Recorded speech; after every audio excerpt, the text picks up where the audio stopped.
Anybody remember this guy? This dude right here. He's doing a fundraising ride, American Cancer Society, right? Yep. We're going to talk about that, and we're also going to talk about a couple things on here. Things you've changed and why. But first, let's talk about Fundraiser ride.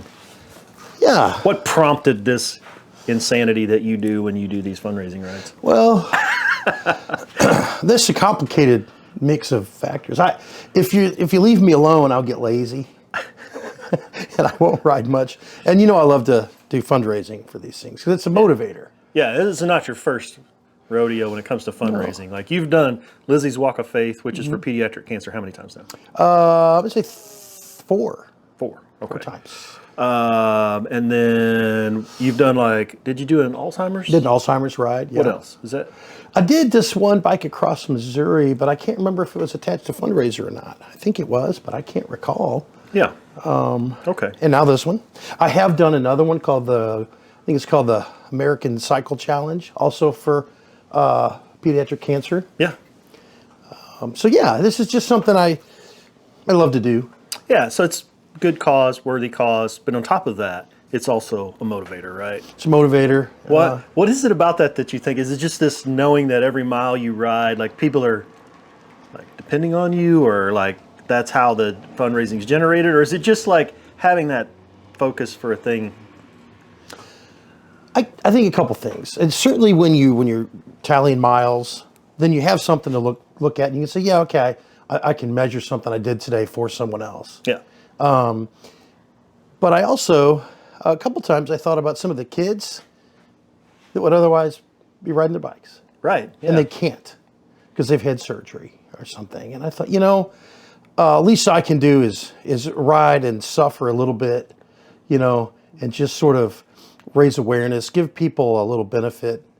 And other folks might see it and say, I can do that, because these fundraisers, they really do need participants. Yeah. So, yeah. And this one is a little bit different. It's a GoFundMe, but it goes directly to the American Cancer. Yeah. And they set these up for each individual, or you set it up for each individual rider, kind of a thing, and that's the charity of choice sort of thing, right? Yeah, exactly. I had to register a little account and get it set up, and then it'll give you a unique link that you can publicize. Okay, so we're going to share that link in the description. So go down there if you're interested in donating for this ride. It can be just a fixed amount, right? Basically, or whatever. Yep. What is your goal? Well, I decided what I'd like to do is, I think it currently says $250, but I'd like to try and get the dollar amount to be equal to the number of miles that you have to ride. I'm supposed to ride 300 miles. Okay, so you're 300 miles distance-wise. Yeah. But I decided I'd like to beat that because I've got a lot of Advil in the house.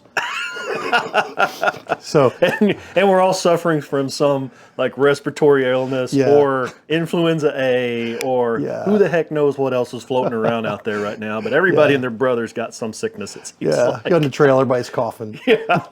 And wheezing as they bypass you. Sound like choo-choo trains going by. It's like a daycare out there. Exactly. Everybody's spreading it around. Yeah. All right. Cool. Well, and you've already done you started this March 1st, right? Yep. Today's March the 3rd. 3rd, yeah. Right? Yep. So it's the month of March is what you're riding through. So if you're watching this after March 31st or April 1st, don't worry about contributing because this is going to be done and over with pretty much. But let's talk about the bike because you've been riding already, putting some miles in a little bit because the weather, we've had some unseasonably warm temperatures for the end of February and the first part of March so far. And today it's supposed to be 65. So it's been a few changes. Hard to imagine you making a change to the bicycle, but there have been a few changes that you've made, somewhat recently, I guess I should say. I don't know. Yeah, and I've got a good reason for them, but they haven't all panned out to be the bee's knees. All right, let's talk about it. So I started reading a little bit about knee pain because I'm a champion of that, and there are some folks writing about shorter cranks. People talk about being faster. Well, that's not in my future. I know this. Yeah. But I thought if I could have a shorter, smaller circle that my feet and knees are in, so I get some new cranks. So let's talk about these. You said these are actually BMX cranks? Yeah. To rig it up with the the belt drive and everything, Mark said, I think we're going to have to go to BMX cranks. So these are 160 millimeters. Okay. It came with 175s, which is pretty big for me. Okay. It's a medium frame bike, just in case anybody's wondering. Yeah, I'm sure Fargo. people have seen the multiples of videos that we've done about this Fargo. Yeah. But it's always a little bit in metamorphosis, right? It's always being changed and tweaked and adjusted and all those things. Yeah. But this is kind of like the latest iteration. Well, you notice, shorter crank. If you notice, you buy something, it's not yet scratched up. That's true. So it looks, look at these, they look pretty new. Look at that. They look like they're a little clean, but we'll fix that. Right. The other thing I was going to talk about, I'm always switching tires. I go through a lot of miles, and then I go through some crashes and some revelations. I had these Schwabe, they're part of the marathon series, All Motions. Yeah. And I put them through some paces, and I've had some crashes and had some X-rays over the matter. But I think these, I think I asked a little too much of them. I think they're just pretty much a pavement tire, if you ask me. Well, if you look at them, I mean, we'll take a look in here. They're pretty smooth. They are. Which means they really are fast, I'm sure. Mm-hmm. But we ride on limestone trails a lot, and that limestone's kind of loose on top a lot of times. Yeah, yeah. And then you have the actual polar opposite, which is when it rains, it becomes like dough. It's doughy. It's cake batter. Yeah, cake batter. Yeah. Let's say it. Yep. Both of which these tires aren't really great for. They don't sell a lot of them for that. Now, if you're riding across South Dakota on the blacktop, it'd be great. Yeah, yeah, and they're Schwabes, and so I've never had a flat or anything with them. They're tubeless. I love tubeless, But I decided that I needed some meatier tires, and so I went and So what'd you get? Well, these are Maxxis, but they're mismatched. You'll see. Oh. These are 2.35 on the front. This are Recon Race, and I like the pattern. I like the. I can steer a little bit better. I feel more secure up front here. The back is smaller. It's a 700C50, and it's a Rambler. Similar tread, not quite as meaty as the front. But this is the interesting thing. I would probably have gotten the larger tire on the back, but I've accessorized to the point to where I've really painted in a corner. I talked to Mark at Waltz about this extensively. Because it's a medium frame, and I've got the rack pretty integrated. It's structural now. Some things are just attached to it that need to be there. Yeah. And then I put these fenders on. I pretty much found I think the maximum feasible tire width and size I could have. And we talked about this just a little bit ago and before we started, but the fender is really kind of the limiting factor on this right now. I think so. Because the bike, being a medium frame Fargo, originally came with pretty light. It can accommodate a 2.3, is that right? Well, it can accommodate. I've had 27.5 by 3. Okay. They say, the specs say you can fit a 29 by 3, but it would be kind of tight. But it's 3 inches the max, but the fender, and obviously we can kind of see if we get in here close. But yeah, there's not a lot of room tight under there. And I think a large frame would be fine. I think large and XL, you'd probably have a little bit more width here. Length of the chainstay, you could probably put a bigger tire. Yeah, and one of the issues, I mean, you're dealing with custom built wheels for a couple of reasons. One of them because of the roll off. Yeah. And the other one because of the sun hood. Yeah. Yeah. So now I'm fixed to the rim. Yeah. Yeah.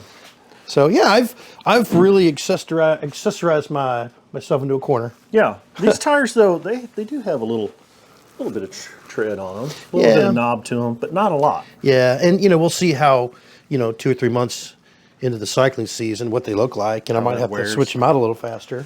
Yeah. I'd expect to go through 2 of these for every one of these, maybe. Yeah. So you weigh it down and.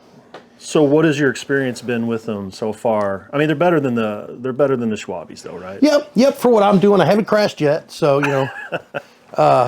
and I feel more secure, but I do feel there's some more rolling resistance. At least I perceive it. It could be fitness level 2. I'm just out of the gate, but early in the year. It does seem like I'm working a little bit more to get to chew up a mile or 2. So, yeah. And you said yesterday there was some cake batter yesterday. Yeah, there's some parts of the trail that just are low for a couple miles, and it's, you know, We're talking about the Katy Trail for anyone who doesn't know, but we ride the Katy a lot out here. It's where we're at. So. Yep. So you do buy some of that. Yeah. Because it, you know, this part of the trail, it's real close to the river. Right. So and because of that, there are creeks, and there's always some source of water. Well, and we just came off some snow and different things, and with this warm weather, everything's melted and saturated pretty well right now. So. Yep. Yep. Cool. Yep. That's awesome. Anything else? I don't think so. I think we'll see. You know, I'll have a little bit more to report. Setup's pretty much the same otherwise, I think. Yeah. Yep. You're back on the Brooks. Have been for a while, I know. Yeah, I've had a couple leather saddle. I always come back to this one. Yeah. I always come back to this one. I am this weekend going for a 3-day ride with a buddy from boy, we met in 2nd grade. Ooh. So he knows where the bodies are buried. Right. We're going to do a little bit of riding, and we're going to couple that with some distillery and brewery tours this weekend, Friday, Saturday, Sunday. And you're going to do that with the Surly, right? Yep. My buddy will be riding. Set him up with that. Be riding the Surly. Got to do a little maintenance on it here today. Mm-hmm. Make sure the tires are good to go, which is worth talking about. Those Surly extraterrestrial tires, never had anything bad happen on those. They're great, actually. They don't dry rot. I've had a few pairs of the Surly branded tires, and they're great. I have had some that tend to get some rot just over the winter, and I've never seen that on those. I don't know what's different about it, but they're pretty amazing. Yeah, and it's always important if you're new into the season to check your sealant levels if you're running tubeless. Yep, I'll be doing that. I might be going to Waltz and getting some, some sealant here to today. pump in them. Yeah. Yep. All right. Well, that sounds good. Well, if you guys haven't had a chance to get out and donate to the charity cause this guy's doing for American Cancer, there's a link in the description. Take a look at that. Go out there. You know, it doesn't have to be a lot of money. You know, $5-10, every dollar helps. Absolutely. It goes to a good cause. American Cancer Society's been around for years. They do good work. Yeah, it's a good place to donate. So anyway, thanks for watching. We'll see you again. Thanks.